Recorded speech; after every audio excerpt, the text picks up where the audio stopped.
انظر ما هذا.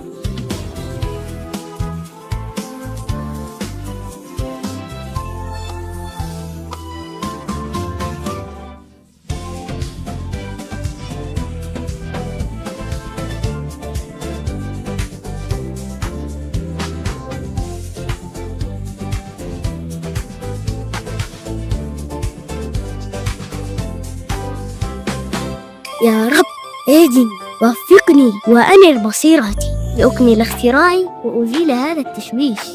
أرجوك أيها الطبيب، أنقذ والدي، سيموت. لابد أن تنفذ مخططاتي بدقة. لقد فشلنا.